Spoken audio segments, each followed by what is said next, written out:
Վիրավոր տղաներին օգնելու, նրանց կյանքը դյուրին դարձնելու, անկախ զարգացած ու շեն հայրենիք ունենալու համար ողջ հայության սրբազան պարտքը հանձնառությունն ու պատասխանատվությունն է, գործել ազնվորեն ու նվիրումով, աննահանջ պայքարել հանուն ազգային, հոգևոր եւ բարոյական արժեքների պահպանման։ Բարև ձեզ, ձեզ հետ հայրեններ հաղորդաշարն է նվիրված բացառապես վիրավոր հերոս տղաներին։ Մեր այսօրվա հյուրը 44-օրյա պատերազմի վիրավոր հերոս Կարեն Գրիգորյանն է։ Կարեն, պատմիր քո մասին։ Բարև ձեզ Մամիկոն ջան, ես Կարեն եմ Գրիգորյան, Արցախից։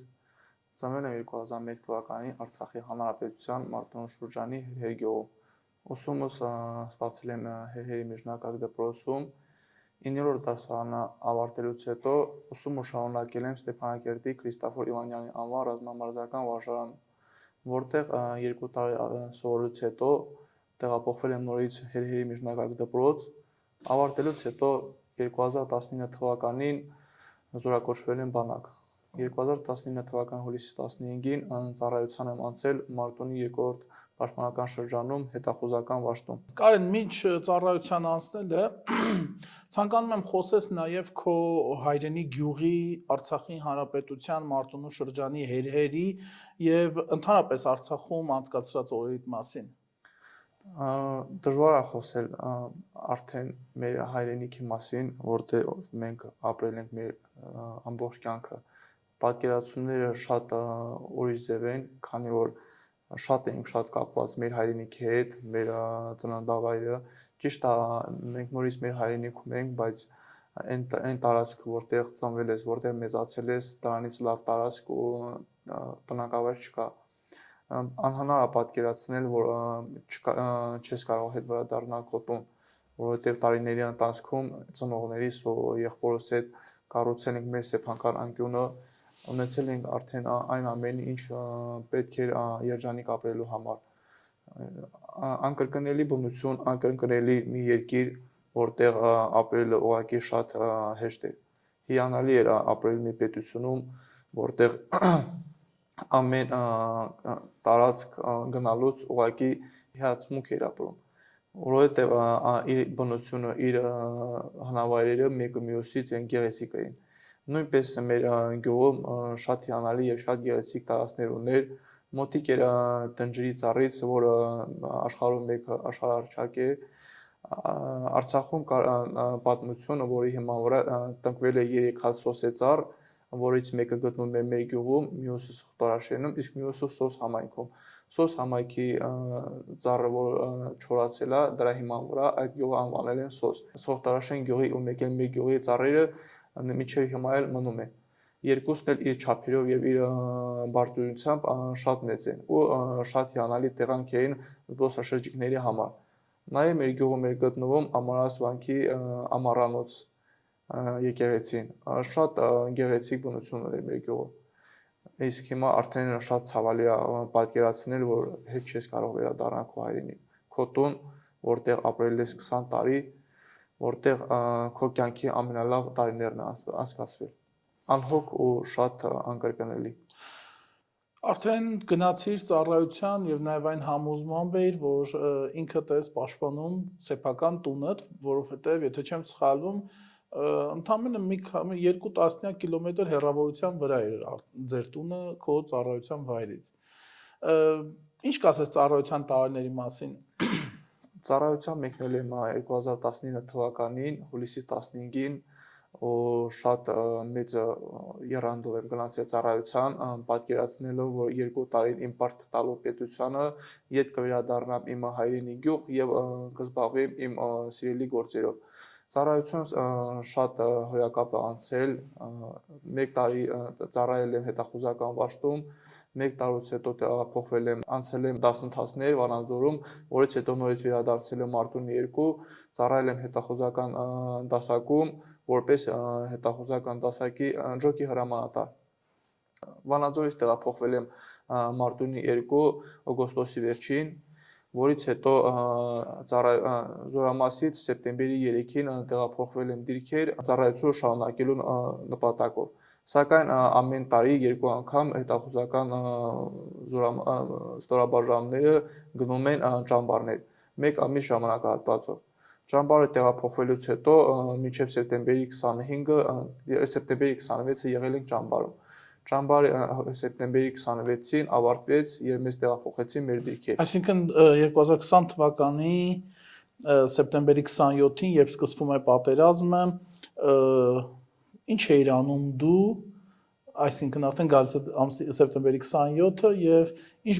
իրադարձություններ տեղի ունեցան քեզ հետ։ Սեպտեմբերի 26-ին առավոտը, երբ լույսը բացվեց, հետախուզական վաշտի հրամանատարը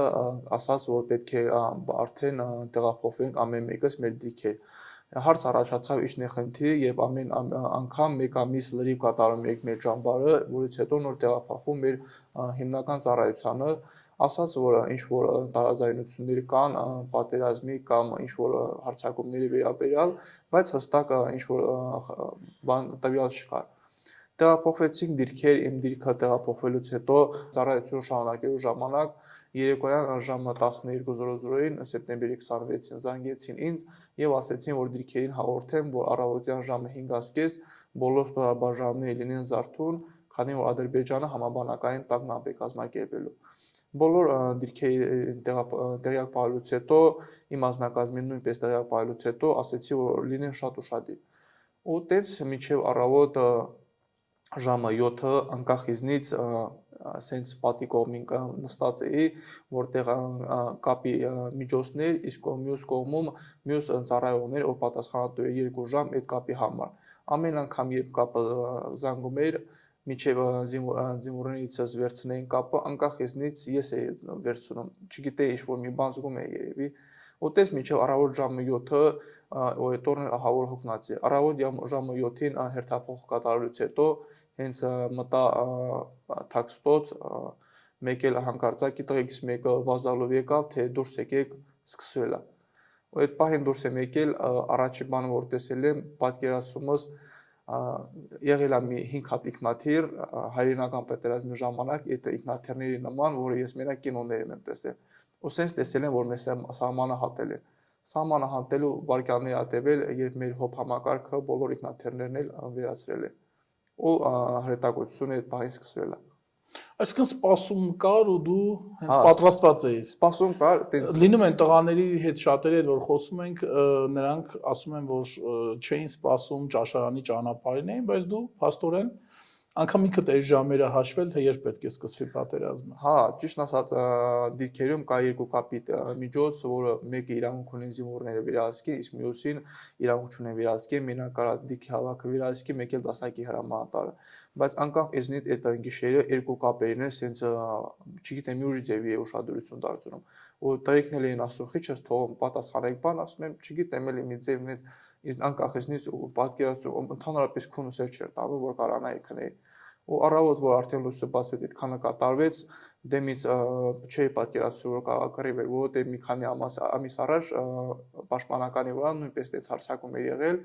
բայց արդեն որ տեսա ծավալը շատ մեծ է, հասկացա, որ չէ, էսի արդեն իսկական պատերազմ է։ Այդ պահին ուղղակի ուղեղս մի պահ անջատվեց, չէի պատկերացնում ինչ է կատարում, ու սա զինվորներին տագնապ տվեցի ու տեղափոխեցի թաքստոց, որովհետև ծավալը շատ մեծ էր ու հարձակումը շատ ուժեղ։ Մի անգամից հրետանային շատ ուժեղ հարձակում եկավ դիրքերի վրա, սպայական կենտրոնների վրա ու զորամասի վրա։ Մեկտեղ դրա հետ մեկտեղ ընդհանուր հարձակում եղավ հրետանային ընդհանուր հրամանատարական դիտակետի, տանկադրողների եւ կրակային կենտրոնների վրա։ Ասես սենց ամեն ինչի տեղը կոնկրետ հստակ գիտեին ու հարձակվում են դեն։ Երբ զորամասի վրա հարձակումը, հրետանային հարձակումը եղավ, ես ինձ կայնած հաշվում էի ու 62 հատ արկ հաշվելուց հետո արդեն շփոթվեցի։ Ու մեկ էլ տեսա ծուխը, որ հելնում էր արդեն մեր զորամասը։ Դիրքերից երևում էր մեր զորամասը։ Տենց զինվորներին տեղափոխելով թաքստոց, փորձեցի դասակի հրամանատարի հետ հասկանալ ինչա կատարում դիրքերի արխիվում, արդյոք կա ցամաքային զորքերի տեղաշարժ, թե մենակ հրետանային է։ Առաջ անգամ այդտեղ մի անգամ հարված եղավ մեր դիրքի դիմաց, որը շենց մի թեթև խոճապ գցեց զինվորների, բայց կարգավորեցին, որից հետո արդեն ամեն զորամաս, կներեք, ամեն վաշտ ու իր ամեն դասակ ունի իր տեղակայման վայրը։ Երբ արդեն մենք պետք է դուրս գանք մեր տեղակայման վայրից ու հիմնական զինվորները, ովքեր պետք է կան այդտեղ, նրանք եկան փոխարինեցին, մենք տեղաշարժվեցինք մեր հիմնական վայր։ Տեղաշարժման ընթացքում ավտոմեքենան փչացավ, քանի որ ավտոմեքենան անսարք էր, շատ դժվար էր օգտագործում, ու ճանապարհին կանգնելու ժամանակ հասկացա, որ երկնքում անօթաչու սարք կա։ Այդ ձենից մի անգամին զինվորներին ասեցի, որ ծրվեն ամբողջ դաշտով, որ իրար լինեն շատ հեռու, որպեսզի բան չլինի։ Բայց դա անօթաչու թռչող սարքը գնաց դեպի ուրիշ ուղղությամբ, որտեղ կար հետախուզական ուրիշ տեխնիկա, գնաց եւ հարվածեց դրան։ Դրանից հետո ուրիշ ստորաբաժանումը ավտոմեքենա մոտենալուց հետո կանգնեցրել եմ իրենց հետ տեղափոխվել ենք մեր տեղակայման վայր, սեպտեմբերի 27-ից մինչև հոկտեմբերի 9-ը եղել եմ մարտունի 2-ի մեր տեղակայման դիրքերում, երկու անգամ մասնակցել ենք այնտեղ ինչ-որ գործողությունների, հենց սեպտեմբերի 27-ի երեկոյան պայմանագրային հետախուզական ջոկատների հետ իրենց օգնելով մասնակցել ենք դիվերսիայի, մենք իրենց կրակով ապահովել ենք, իսկ նրանք առաջ խաղացել հակառակորդի դիրքեր, փորձը շատ հաջողացել, որից հետո արդեն նորից վերադարձել ենք մեր տեղակայման վայրը, հաջորդ անգամ հոկտեմբերի 4-ին փորձ պետք է անեինք, որի չստացվեց, խնդիրը այն էր, որ մենք դեմից հակառակորդի դիրքերը նկատել ենք շատ փոքր ու շատ ուրիշ ձևի, բարձրացրել ենք մեր անօթաչու թռչող սարքը ու պարզվել է, որ այդ սովորական դիրքի հետևում կա մի մեծ շինություն, որտեղ դրա կողքը կա երկու տանկ ու բավականին շատ զորք, որի համար անհնար է, որ փոքր 5-6 հոգանոց հետախուզական ջոկը կարողանան անցնել դե ու իր գործողությունը կատարել։ Դրանից հետո հոկտեմբերի 8-ին փորձել ենք նորից հարձակում կատարել, հարձակումը կասեցվել է, որովհետև որոշակի խնդիրներ առաջացել, որը եթե հարձակում կատարեինք, կունենայինք հաջողություն, բայց կունենայինք զինվորների մեծ կորուստ, որը ավելի ճիշտ է հրամանատարության կողմից ավելի ճիշտ որոշվեց չկատարել դա։ Կարեն, տարբեր իրավիճակներում հասնում ես նրան, որ հենց նույն դիրքում եք դուք հայտնվում շրջափակման մեջ, թե արդեն այլ դիրքեր եք տեղափոխվում մարտական գործողություններ կատարելու։ Մարտական գործողությունները կատարելու համար տեղափոխվել ենք տարբեր դիրքեր, հիմնական տեղակայման վայրում եղել ենք, բայց գործողությունները երբ պետք է կատարենք, տեղափոխվում ենք տարբեր դիրքեր, տարբեր անկյուններից, որ փնտրում ենք ավելի հեշտ տարբերակ ու ավելի հարմարավետ, որ հակառակորդին կարողանանք ավելի մեծ խոճապի մեջ մատնել։ Մինչև հոկտեմբերի 9-ը եղել է մարտունի 2-ում, շատ դժվարություններ ա եղել, բայց երբ արդեն տեղափոխվել եմ Ֆիզուլի, հասկացել եմ, որ մարտունի 2-ի դժվարությունները ուղղակի դժվարություններ չեն եղել։ Այսինքն դու հենց հաստատվեցիր Ֆիզուլիում եւ Ֆիզուլի, այսինքն Վարանդայում, եւ հենց միջև վերջ էլ կարողացար հենց այդ մի դիրքը պահպանել, միջև որ ասում եմ վերջին արյան կաթիլ է, այսպես ասած, ճակերտները։ Հոկտեմբերի 9-ին տեղափոխվել եմ Ֆիզուլի, բայց եղել եմ տարբեր դիրքերում։ Հոկտեմբերի 9-ի երեկոյան, հոկտեմբերի 8-ի առավոտյան, երբ պետք է մենք գործողություն անեինք, տեղափոխվել եմ ուրիշ դիրք մարտունի 2-ում, մինչև հոկտեմբերի 9-ի առավոտյան։ Գործողությունը կասեցելուց հետո հոկտեմբերի 9-ի առավոտյան նորից տեղափոխվել եմ իմ տեղակայման վայր, որտեղ կեսօրին հրաման եմ ստացել, որ անձնակազմի հետ տեղափոխվեմ Ֆիզուլի։ Տեղափոխվել եմ Ֆիզուլի հոկտեմբերի 9-ի երեկոյան, ու երբ հասել եմ այնտեղ, պատկերացումներս փոխվել ալերի պատերազմի վերաբերյալ, առաջին անգամ ունեցել եմ հարազատ մարդու կորուստ հոկտեմբերի 9-ին։ Եղել է իմ համագյուղացին Ջաբյան Արմենը, որի հետ ծառայության ժամանակ մտերմացել էինք ու պատերազմի ժամանակ հատկապես այդ մի քանի օրը շատ էինք մտերմացել ու իր կորուստը ինձ համար շատ դժվար է եղել տանել։ Դա դիրքի պաշարման ժամանակ է, դուք արդեն շրջափակման մեջ եք, թե չէ, շրջափակման, ես այդ ժամանակ եղել եմ մարտունի 2-ում, իսկ ինքը իր ազնագազմի հետ արդեն տեղափոխվել էր Ջաբրայիլ Մեխակավան։ Մարտական գործողությունների ժամանակ հոկտեմբերի 9-ին զոհվել է։ Առաջին մարդն ա եղել, ում կորուստը ես շատ ծանր եմ տարել, բայց տեղափոխվելով Ֆիզուլի, արդեն տեսնելով մարդկանց վիճակը ու ինչ է կատարվում, իմ մեջ սառել է ամեն ինչ։ Չգիտեմ, ունեցել եմ մոտ ընկերոջ կորուստ, բայց այդ նույն ցավը չեմ զգացել արդեն։ կարծես էլ չէի կարողանում դու պատկերացում կազմեիր ինչ է կատարվում։ Կարեն կպատնես այդ ձեր շրջափակման մասին, վերջնական, որ արդեն դուք զգացիք, ինչքան գիտեմ նաև տեղի ունեցել փախուստի որոշակի դրվագներ, բայց դուք որոշում եք պահպանել դիրքը, ինչպես տեղի ունեցավ դա։ Հոկտեմբերի 9-ին տեղափոխվելու Ֆիզուլի, երբ տեղափոխվեցի, այդ օրը երեկոյան հասել էի Ֆիզուլի։ Ճանապարհի այդ նույն օրը երեկոյան մարտուն 2-ից տեղափոխված մի քանի տանկ ու զրահատեխնիկա հենց մեր աչքի դեմը պայթեց ու ուղղակի sense չէի պատկերացնում որ են գնացել։ Մարտուն 2-ում կանգնած ես որ նայում ենք, ասում են կռիվ ա գնում, բայց մարտուն 2-ում մենք հակառակորդի հետ պատերազմի մեջ չէինք։ Ուղղակի կանգնած սպասում էինք հրետանային հարձակումների ժամանակ կարող է հակառակորդը դիվերսիա կազմակերպի ու կասեցնենք։ Հոկտեմբերի 9-ին տեղափոխվել է այդ իրիկոնը ուղղակի ես մտածում էի որ չի լուսանա։ Չի լուսանա ու հենց այդ իրիկոնը մեր կողքից մի տանկ էր որ տրաքել էր, միջև իր ցեպերի լրիվ հալել էր։ Առավոտ լույսը բացվել էր, տեսել ենք որ այդ տանկից ոչինչ չկա։ Ուղղակի մնացել էր իր երկու ցեպը։ Ու պատկերացրեցի, հասկացա որ էսի մարտուն ինչի, էսի արդեն վարանդան է։ Այստեղ պատերազմ է իսկական։ Ու այդ տեղակայման վայրում որտեղ որ գտնվել եմ, եղել եմ մինչև հոկտեմբերի 12-ը, հիմնականում օգնել ենք հետախուզական պայմանագրային զինծառայողներին մինչև հոկտեմբերի 12-ը, որովհետև որ մենք լինելով ժամկետային զինծառայողներ փորձում էին մեզ այդքան խորը տանեին, մինչև պատերազմի խորանալը։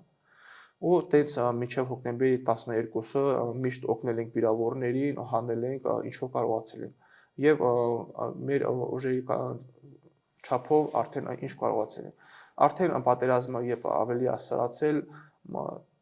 մարդկանց մեջ արդեն խոշապ էր մտնել։ Եկած մոբ ռեսուրսները, որ գալիս էին, իլիանք լինելով չափահաս 40-ից 50 տարեկան մարդիկ, մոբ ռեսուրսների 60-70%-ը հետ էր փախնում։ Ու փախնելու ժամանակ երբ ինքը գալիս է զինվորի մոտ ու զինվորին ասում է դու այստեղ բան չունես անելու, սա քո կռիվը չի, գնա զինվորի մեջ էլ արդեն խոճապ մատնում։ Լա ինչքան էլ դու լինես վստահ հրամանատար, եթե չունես քո մոտ ավելի մեծ ուժով մարդ, արդեն դու չես կարող զինվորին համոզես որ մանա։ Եթե մնում էլ է ինքը արդեն այդ վախը չի կարողանում իր մեջ կառավարի։ Եղել է դեպքեր, երբ զինվորները եղել որ վախեցել են, չեն ուզեցել կռվեն, բայց իրար հետ զրուցելով հասկացել ենք, որ մեկը ինչքան էլ հետ փախնես, ավարտ չունես։ Ինչքան դու հետ փախնես, այդքան ավելի շուտ հակառակորդը կգա ու կհասնի քեզ։ Եթե դու ասես գնամ պահեմ իմ տունը, քո տունը սկսում է սահմանից։ Ինչքան դու հետ գնաս, հակառակորդը գալով է քո տուն հասնի։ Բայց հասկանալով ասել եմ իմ զինակից ընկերներին, ասել եմ, եթե մնում ենք, չենք ուշադրություն դարձնում մնացածի կատարած աշխատանքին։ Կատարում ենք մեր ծառայությունը ու կատարում ենք վստահությամբ։ Ով վստահ չի իր ծառայության վրա, խնդիր չեմ տեսնում, կարող են ճանապարհը գիտեն բոլորը, կարող են հետ գնալ։ Հոկտեմբերի 22-ին պետք է տեղ ունենա Ֆիզուլի օպերացիան, որի ժամանակ արդեն տարբեր կողմերից պետք է հարձակվեն հակառակորդի հետ մղեին եւ պատրաստվում ենք որ հոկտեմբերի 22-ի առավոտ ժամը 6-ին պետք է կատարենք օպերացիա։ Առավոտ ժամը 6-ը տեղափոխվեց ժամը 7, հետո 8 եւ ես հասկացա որ պատերազմում ինչ որ մի բան ինչ մենք կռվում ենք, բայց իսկականից բոլորը վստահ չեն կռվում։ Մարդկանց մեջ կասկածներ կա, որովհետև ունենք ուժ, ունենք կռվելու ունակություն, բայց մեզ թույլ չեն տալիս կռվենք։ Ու դրա հետ մեկտեղ, երբ հակառակորդը օդային ուժերը օգտագործում շատ, դա էլ վախ է մտցնում մարդկանց մեջ, եթե քո հրամանատարական ազնագազմը ձգտում է, որ դու անես ամեն ինչ հակառակորդի կասեցնելու համար, բայց քո հրամանատարական ազնագազմից վեր թույլ չեն տալիս իրան կատարել աշխատանք, ու դրա հետ մեկտեղ հակառակորդի օդուժն էլ է վախ մտցնում ազնագազմի մեջ, հասկանում ես, որ ինչքան էլ ձգտես, մեկը վերջում չես հասնելու քո ուզած արդյունքի։ Հոկտեմբերի 24-ին պատերազմի վիրավորվելուց մեկ օր առաջ հակառակորդը իմ դիրքերիցս երկու դիրքը առաջ չկար կոնկրետ դիրք, ուղղակի որոշակի կուտակումներ, որտեղ ես կարողանում էի վերահսկել հակառակորդի շարժը ու իրանց տեղաշարժը դադարեցնել։ Հոկտեմբերի 24-ին երեկոյան մեր ընդդիմաց Սարի ազնագազմը հակառակորդի կողմից հարձակման է ենթարկվում, բլիժնի բոյի ժամանակ իրանց օգնությունն է պետք լինում։ Մենք մեր ազնագազմով մեկ էլ պայմանագրային զինծառայողները իրենց ազնագազմով օգնության ենք հասնում, բոյը ավարտվելուց հետո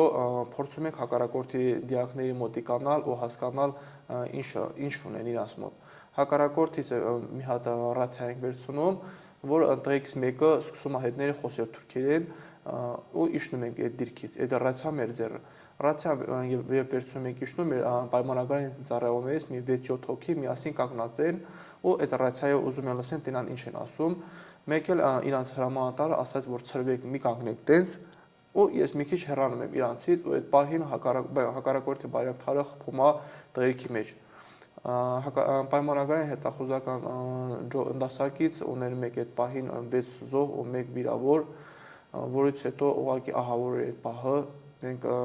չէինք հասցնում հասկանալ ինչ անենք, վիրավորներին հանենք, թե զոհվածներին։ Այդ օրը շատ դժվար օր էր։ Այդ օրը ավարտվելուց հետո երեկոյան շատ ուշ արդեն իրաց մոտ մարդ չկար, ես եւ ընկերներից 2 հոգի այդ իրիկունը մնացինք այդտեղ։ Առավոտ լույսը բացվելուց հրամանատարության կողմից հրաման ստացանք, որ մենք բարձրանանք այդ նույն սարը, որովհետև այդ օրը արդեն առավոտյան ահավոր հարձակում եղավ հրետանային ու ցամաքային, տղերքը շատ զոհեր ունեցանք այդ օրը հոկտեմբերի 25-ի առավոտյան։ Տեղափոխվեցի 3-4 հոգու հետ այդ սարը, դեղ մեր հետախուզական վաշտի ավագ սպաներ, մեկ է մեր դասակի հրամանատարը։ Դիրքի վրա 6 հոգով էինք։ Այդ պահին երբ սկսեց հարձակումից մի 20 րոպե առաջ մի կերպ ուղղակի տեղավորվել ենք, ահավոր հրետանային հարձակում էին կատարում։ Ավագ սպայի կողմից հրաման ստացա, որ առաջ շարժվենք ու հասկանանք ինչ է կատարում մեր դիմաց։ Ու մի քիչ առաջ շարժվելուց հետո տեսանք, որ մեր դիմաց մեզնից մոտ մի 30 մետր հեռավորության վրա արդեն Թուրքիան է սարը բարձրանում։ Ու այդտեղ սկսվեց մեր բլիժնի բոյը։ Մոտ մի 15-20 րոպե իրար դեմ կռվելուց հետո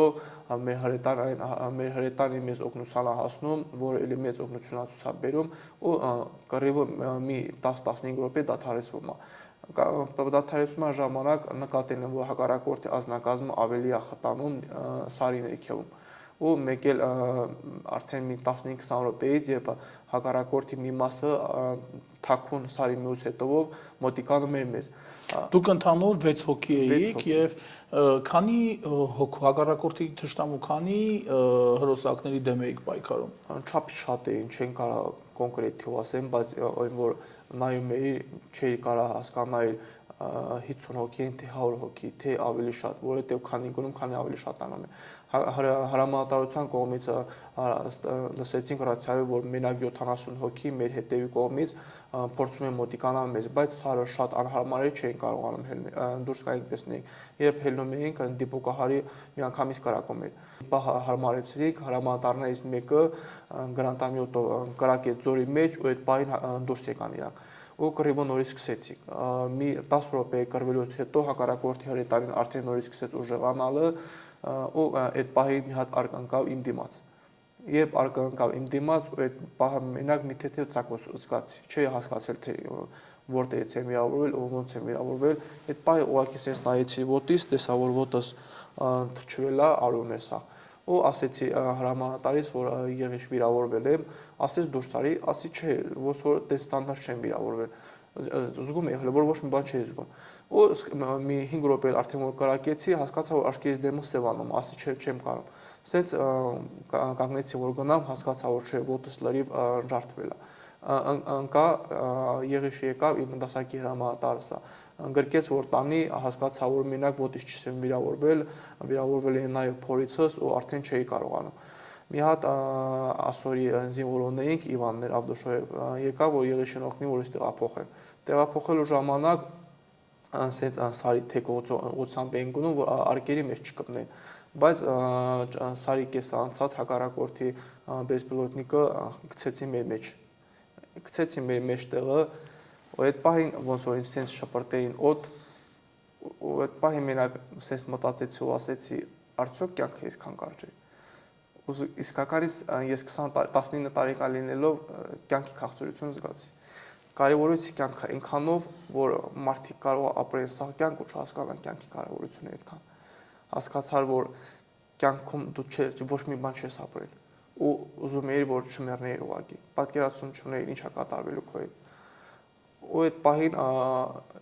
իմացա, որ Եղիշնու Իվանն էին վիրավորվել։ Բայց սարի այդ գլորվելուց հետո ոչ մի բան չեմ հիշում, ուղղակի ողնաշարս որ ջարդվել էր, ոչ մի բան, ոչ մի ցավ չէի զգում ու անջատվեցի։ Երբ Ողնաշարը ջարդվել էր 4 տեղից, եթե չեմ սխալվում։ 6։ Հա։ Ու այդ ինչպեսի ուժ կար, ինչ կար քեզ հետ, որ դու դեռ կարողանում ես թեկուզ եթե քեզ գրկած լինեն, թեկուզ քեզ օգնած լինեն, կարծում եմ անհնարին է լինում 6 տեղից ջարդված ողնաշարով մարդու տեղաշարժը։ Ինչ էի կանում, ինչ արկածախնդրություն ասեմ, սխրագործություն ասեմ, ինչի մեջով էի կանցնում։ Ուղղակի ես չեմ կարող պատկերացնել։ Այդ պահը, որ պայթեց հակառակորդի բեսպիլոտնիկը, ինձ ոնց է շպրտեն ու ես օդում կամա sense գնայի։ Վիրավորելուց հետո մի անգամից տեղափոխվել եմ Երևան, Մուրացյանի հիվանդանոց, բայց քանի օր էլ անգիտակից եղել ես վերակենդանացման բաժանում։ Նոյեմբերի 3-ին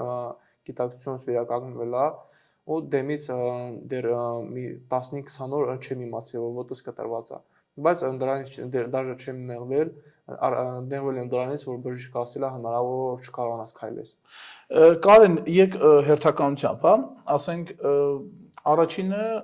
ոտի կտրվածքն է, որը եղել է ծնկից ներքև, հա, աջ ոտքդ։ այո։ Երկրորդը ողնաշարը, որ ջարդված է եղել 6 տեղից։ Այո։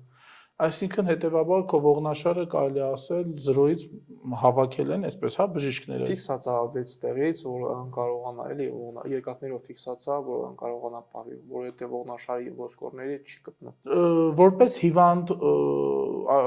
որ պացիենտ, այսպես ասած, դու գոհ ես բժիշկների աշխատանքից։ Հա, շատ գոհ եմ իմ աշխատանքի բժիշկներից։ Իսկ ներքին օրգաններից որ հատվածներ վնասվել։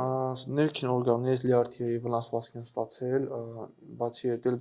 ձախ ոտքից մի հատվածն մկաններից կտրվել է, ստացել են ողնոսորուցող մկանի նաև վնասվածք ու ձեռքից, աջ ձեռքից Աջ ձեռքի եւ գլխի բեկորային վնասվածքներ են ստացել։ Աչքերդ բացում ես ու տեսնում ես, որը որ նաև ես եմ տեսել այդ ժամանակահատվածում, որ դու արժանացել ես Հայաստանի Հանրապետության Պաշտպանության նախարարի կողմից Գարեգին Նժդեհ մեդալի։ Ինչ զգացողություններ այդ բանին, ինչի համար դու գիտես ինչի համար ես այս հարցը քեզ տալիս, որովհետև տղաներից կոնկրետ հենց Մուրացյանի հոսպիտալի, հա, այդ հարկաբաժնում որևիցե մեկը նման պատվի չէր արժանացել եւ ես դրանից մեկ օր առաջ ինքս անձամբ էի տեսել թե Պաշտպանության նախարար այդ ժամանակ, եթե չեմ սխալվում, Վաղարշակ Հարությունյանը ինքն էր անձամբ եկել քեզ մոտ եւ քո կողքը դրել այդ մեդալը։ Ինչ էր խորհրդանշում եւ ինչն էր պատճառը, որ այդքան շտապ որոշել էին քեզ պարգևատրել։ Ճիշտ ասած, պատկերացում չունեի այդ պահին ինչա կատարվում, բայց հետո իմացա, որ ուզում էին պարգևատրել, քանի որ ծանր վիճակում էին գտնվում, փորձում էին պարգևատրել, որ համարեն կենթանության օրոք է եղել։ Բայց դու հաղթեցիր մահվանը, այսինքն հույս չեն ունեցել եւ հույս չեն ունեցել, որ կարող է ապրել, որովհետեւ բժիշկները արդեն մերոնց ասել էին, որ բոլոր ապարատները անջատում ենք, եթե կարողանա ապրել, կարողանա, եթե չէ, մենք մեր ուժերի կամքով ամեն ինչ կատարել ենք։ Կարեն, հիվանդանոցից դուրս գրվեցիր եւ նորից առանց ճանապարհ, անշեղորեն ճանապարհով գնացիր մեկնեցիք Արցախի Հանրապետություն։ Եվ այնտեղ մնացիք մինչև 2023 թվականը։ Կարող ես ասել այդ մասին, ինչ կասես։ Պատերազմը ավարտվելուց հետո միանշանակ առանց մտածելու ես ասեցի, որ հետ եմ վերադառնում իմ գյուղ, որովհետև իմ համար ամենակարևոր տարածքը ու մնալու տեղը այդ իմ հայրենիքն է։ Տեղափոխվել եմ հայրենի գյուղ, որտեղ զբաղվել եմ սովորական մշտական աշխատանքներով, գյուղում գյուղատնտեսությամբ ու հիմնական առօրյա կյանքով։ Պատկերացում չունեինք, որ կարող է նորից մի օր գա ու մեր տունը լքենք։ 2023 թվականի սեպտեմբերի 19-ին առավոտյան աշխատանքից եկել եմ տուն, աշխատում էի պահեստազորայինների կազմում, որպես զինամթերքի պահեստի աշխատող։ Կներես Կարեն, եթե չեմ սխալվում, այդ ժամանակահատվածում ինչքան գումար, որ քո վիրավորման հետ կապված քեզ տվել էին, այդ ամեն ինչը ներդրել էիք հենց Արցախի Հանրապետության հերհերի ձեր տանը եւ ստեղծել էր ջերմոց, զբաղվում էր գյուղատնտեսությամբ, ամեն ինչ անում էր, որ ներդրումներ էր, այսպես ասած, արել, որպեսզի ավելի լուսավոր ապագայի մասին պատկերացումներ բոլորովին այլ էր, քան պետության կողմից։ Միշտ սիրել եմ գյուղատնտեսությունը, հողագործությունը, դրա համար պատերազմից հետո երբ տեղափոխվեցի, այդ գումարներով առաջին հերթին տան վերանորոգումից հետո տան համար կահույքներ գնեցի, ու տունը ավելի հարմարավետ վերանորոգում կազմակերպեցի իմ համար, իսկ մնացած գումարներով ձգտում էի զբաղվել գյուղատնտեսությամբ, տարբեր աշխատանքներ էի կատարում, սակայն այդ ամեն ինչը ապարդյուն ջանքերս մնաց հակառակորդի կողմում։ Եվ 2023 թվականին, 23 թվականի սեպտեմբերին սկսվում է տեղահանումը, դու սկսում ես ինտենսիվորեն զանգահարել ինձ, ասել, որ դուք անգամ տեղափոխման համար անհրաժեշտ մեքենա չունեք, եւ այդ process-ը ինչպես բենզին չունեք, հա, եւ ինչպես տեղի ունեցավ մինչեւ հասակ մեզ, այսպես ասեմ, ինչ էր կատարվում, ինչ եղավ, կորուստները շատ էին, եթե չեմ սխալվում, նաեւ առաջին մի քանի օրերը Մարտունու շրջանը առավել եւս շրջափակման մեջ էր թշնամու կողմից։ Պատերազմը սեպտեմբերի 19-ին սկսեց եւ 20-ին ավարտվեց հետո Մարտունին լրիվ շրջափակման մեջ էր, հիմնականը բնակավայրերում վարել բենզին չկար, որպեսզի մարդիկ կարողանային գոնե տեղաշարժվեին, ում պահած մի փոքր պահոստումներ կարողացավ գոնե տեղաշարժվել մինչև Ստեփանակերտ, իսկ ով որ չուներ, մենք գյուղում մի քանի 10-15 ընտանիք ընդհանրապես բենզին չուներ կամ էլ մարդիկ կային, որ ընդհանրապես տեղաշարժվելու համար մեքենա չուներ։ Հոկտեմբերի մինչև 24 մնացել է գյուղում, երբ 24-ի առավոտ արդեն գյուղի ճանապարհ բերող ճանապարհը հակառակորդի եկել էր, որ շլագբաումով փակել, ընդհանրապես արդեն էլ ձև չուներ։ Տրակտորների ու բեռնատարների միջոցով մեկը մյուսից ավտոների մի քանի անգամ իրար հետ կապելով եկել ենք մինչև Մարտունու Գիշի խաչմերուկը։ Այնտեղ մեզ շրջվարժակազմի կողմից հատկացվել է բենզին, որ կարողանանք հասնենք Ստեփանակերտ։ Մի կերպ դուրս ենք եկել հասել ենք Ստեփանակերտ, որտեղ Ստեփանակերտ 2 օր բենզինը հայթայթումների անում ընդհանրապես չկար, որտեղ որ բենզինալցակայան կան, մարդիկ հավաքվել են, ծակել էին չաները ու այդ բենզինը տեղից հանել են։ Դժբախտ պատահար եղավ նաև սեպտեմբերի 25-ին պայթուն տեղի ունեցավ բենզինի լցակայանում, որտեղ շատ զոհեր ունեցան։ Հոկտեմբերի 29-ին մի կերպ կարողացա բենզին գտնել ու դուրս գալ։ 2 օր ճանապարհ գալուց հետո այդ ճանապարհը, որ կարելի է անցնել ընդամենը մի ժամում, 2 օր են անցել, հոկտեմբերի 31-ին առավոտյան ժամի 5-ին եղել եմ Գորիսում արդեն։ Գալով Հայաստան դուք սկզբում որոշ ժամանակ մնում եք Բալահովետում, տեղավորվում եք Բալահովետում, ապա վերջնական հաստատվում Աբովյան քաղաքում։ Հավանել ես Աբովյան քաղաքը։ Հա, շատ սիրուն ու շատ հանգիստ քաղաք է, ապրելու համար շատ իդեալական տեղանք է։ Երևանի շարժը բավականին շատ է, ու ես շարժ չեմ սիրում։ Ճիշտ աշխատանքի պայմանների նպատակից ելնելով հիմա Երևան շատ է շարժը, բայց հանգիստ է Աբովյանում ապրելը։ Արդեն քաղաքային իշխանությունների հետ շփում ինչ որ կապեր հաստատել ես, կան մարդիկ, որոնց արդեն ճանաչում ես, արդեն այդ նիստուկացին ամեն ինչից տեղյակ ես, թե ոչ։ Որոշակի չափով, հա, տենց որ ասեմ, մեծ հարաբերություններ կա, չէ, բայց հետագայում ձգտումներ կարելի մարդկանց ճանաչել, որովհետև պետք է ճանաչես որոշակի քաղաքացիական հարաբերություններ ունենաս մարդկանց հետ, որը կօգնի համ քեզ, համ կամ քո պետության ավելի ծանոթ կլինես։ Կարեն, գիտեմ նաև, որ մերժում ես առհասարակ, գիտենք արցախցիները շատ են արտագաղթում երկրից, դու մերժում ես այդ գաղափարը։ Եվ ինչով կբացատրես քո մերժումը։ Ճիշտն ասած, որ սկզբից եկել էինք Հայաստան, չէինք ուզում մնայինք, ուզում էինք տեղափոխվենք Ռուսաստան, բայց հետո հիմնական խնդիրը աշխատանքի հետ կապված է, որովհետև Ղարաբաղում աշխատանքն ուստի բավականին տարբեր է։ Բայց հետո երբ արդեն տեղավորվեցինք ընտանիքի անդամներով աշխատելու, հասկացանք, որ մեկը ուր գնանք, մեր հայրենիքից լավ տեղ չկա։ Եթե պետք է աշխատես, պետք է ներդրում կատարես, առաջին հերթին կատարի քո հայրենիքում, որովհետև ամենալավ տեղը քո հայրենիքն է։ Կարեն, քեզ հնարավորություն է տրվել հետ տալ ժամանակը։ Ինչը կփոխես անցյալում։ Եթե ինձ հնարավորություն լիներ ինչ-որ բան փոխելու, կփոխեի ժամանակը այնպես, որ պատերազմ չլիներ։ Պատերազմ չլիներ, որ մեր հայրենիքը, մեր տղաները, մեր հարազատները լինեն մեր հետ։ Ամենակարևորը իմ կյանքում առաջին հերթին մարդիկ են, հարազատ մարդիկ ու բոլոր այն տղաները կապ չունի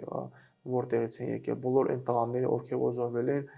ոչ մեկի հետ ոչ մի բան չլիներ։ Լիներ խաղաղ կյանք, չլիներ պատերազմ ու սովորականի պես մարդիկ ապրեին, ամեն մեկը իր տանը, իր ընտանիքի հետ։ Եվ վերջապես Կարեն, ինչ կմաղթես առողջական խնդիրներ ունեցող մարդկանց։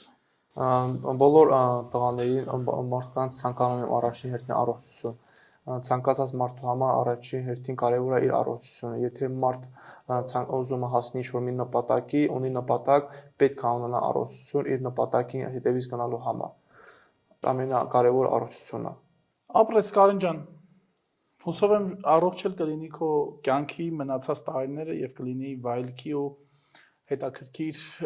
ժամանակների ժամանցի, չգիտեմ, օրեր կունենաս ու վստահ եմ, որ անցյալը արդեն որպես վատ հիշողություն կփորձենք ամեն ձև ջնջել մեր մեջից։ Անպայման։ Շնորհակալություն։